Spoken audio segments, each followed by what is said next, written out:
Graça e paz, vamos para mais um vídeo aula do nosso Seminário Teológico do IBBC, apostila de número 5, hoje a primeira aula de Geografia Histórica e Bíblica.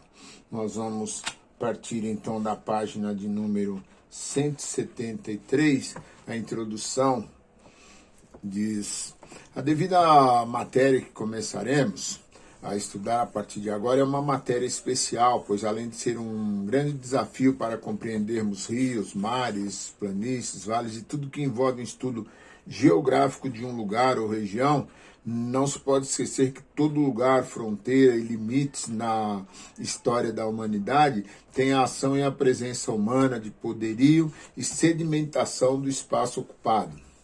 Mas o que seria geografia? Segundo o dicionário, é ciência que tem por objetivo a descrição da superfície da Terra, o estudo dos seus aspectos físicos atuais e das relações entre o meio natural e os grupos humanos. Ela pode ser subdividida da seguinte forma: geografia econômica, geografia física, geografia humana e geografia linguística.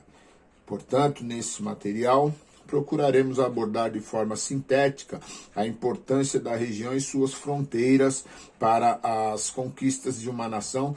Nesse caso, especificamente, a geografia bíblica, a gente vai tratar dos limites geográficos de Israel. Ok?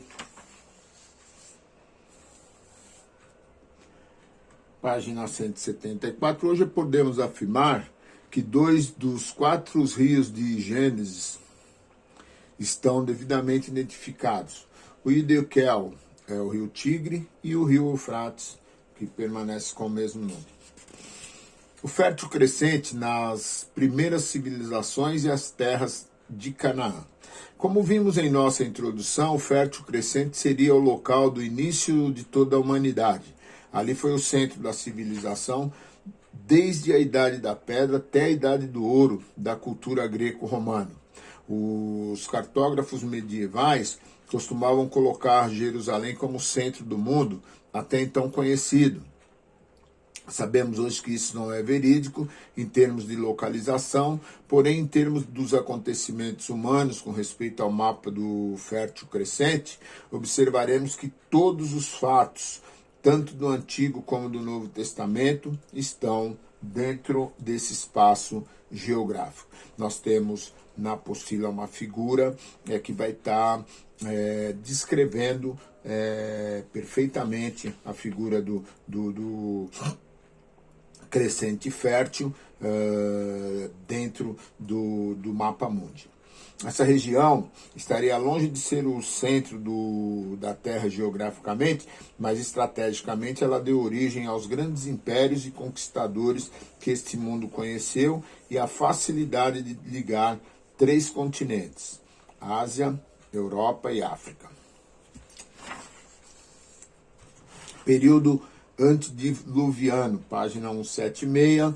A história bíblica se dá na região do crescente fértil, nas planícies de Sinear, se estendendo dos rios Eufrates e Tigre até os pontos das praias do Golfo Pérsico, conhecido posteriormente como por Babilônia. Relatos de vida dessa região antes do dilúvio são muito escassos. Ela se resume ao relato bíblico de Gênesis 4 e às escavações do arqueólogo Leonard Ullen, de 1929 a 1933, que encontrou numerosos restos de sinete de marfim, cerâmica e estátuas que não se distinguem em suas partes essenciais dos produtos da época que sucedeu imediatamente o dilúvio.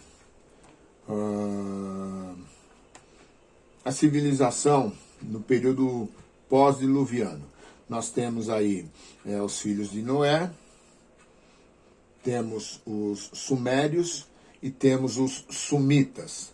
As nações cananeias. Aí a gente parte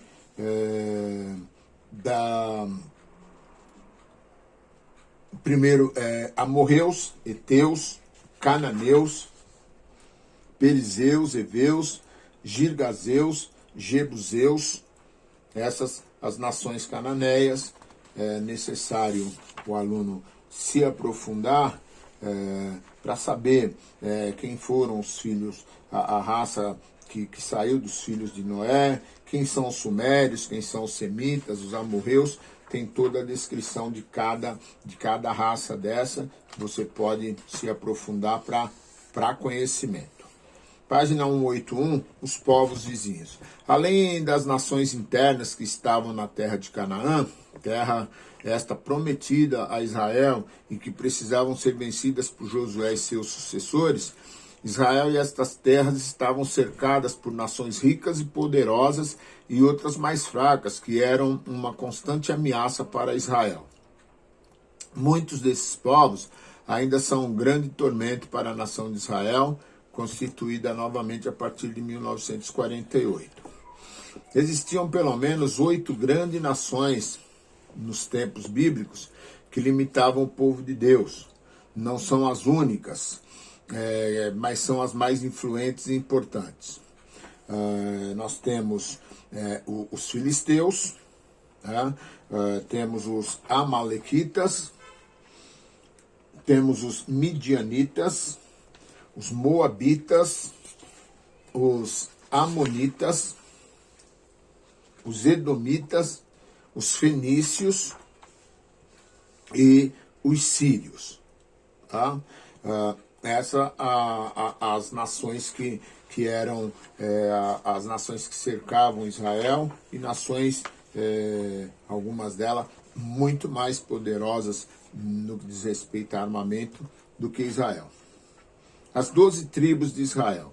Após as conquistas de Josué, a Palestina foi dividida de uma forma desigual. Oriental, Transjordânia e Ocidental Canaã. A parte da Transjordânia foram entregues às tribos mais aguerridas e ricas, em Gado, Ruben e Gade, a meia tribo de Manassés, sob a condição de ajudarem seus compatriotas a conquistarem a terra, antes de tomarem posse da sua herança. As tribos da Transjordânia, que são depois do Rio Jordão, ocuparam o vale do Ribeiro de Arnon até o sopé do Monte Hermon. Em contrapartida, em Canaã, ficaram 9 tribos: Azer, Naftali, Zebulon, Issacar, Efraim, Dan, Benjamim, Judá, Simeão e meia tribo de Manassés. Quanto ao número, na realidade, seria 14, mas José teve sua tribo entregue a seus filhos Efraim, Manassés e Levi, sendo tribo sacerdotal, não possuía herança, senão cidades na porção de cada um de seus irmãos. Assim, geograficamente, temos 12 tribos divididas em 13 porções de terra, já que Manassés se dividiu entre Transjordânia e Canaã. Tribos da Palestina Oriental: tribo de Gade, tribo de Ruben, tribo de Manassés. Tribos da Palestina Ocidental: tribo de Simeão, tribo de Judá, tribo de Benjamim, tribo de Dan, tribo de Efraim, tribo de Manassés Ocidental, tribo de Issacar, tribo de Azer, tribo de Zebulon e tribo de Naftali. Cidades levíticas: aos levitas não foi concedida a herança, como as demais tribos, mas cada tribo teve que conceder-lhe certas cidades em seu respectivo território, com seus campos correspondentes, olivais e jardins. As 3 divisões do corpo levíticos eram repartidas da seguinte forma: coatitas, que pertenciam à ordem sacerdotal; gersonitas, que pertenciam à ordem sacerdotal; e os meranitas, que pertenciam à ordem sacerdotal.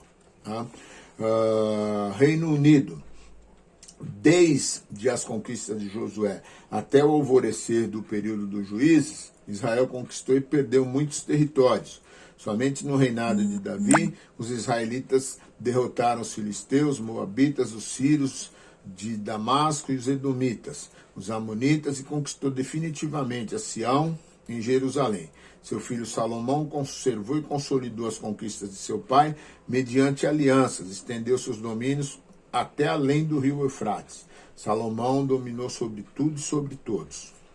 Reino dividido: O triste episódio é narrado em 1 Reis, capítulo 12. Os limites de Israel, em princípio, não foram alterados. Os reinos foram divididos em duas partes. Reino do Norte, com 10 tribos, e meia de Benjamim, com capital em Siquém e Penuel. O Reino do Sul ficou com Judá e meia tribo de Benjamim, com capital em Jerusalém.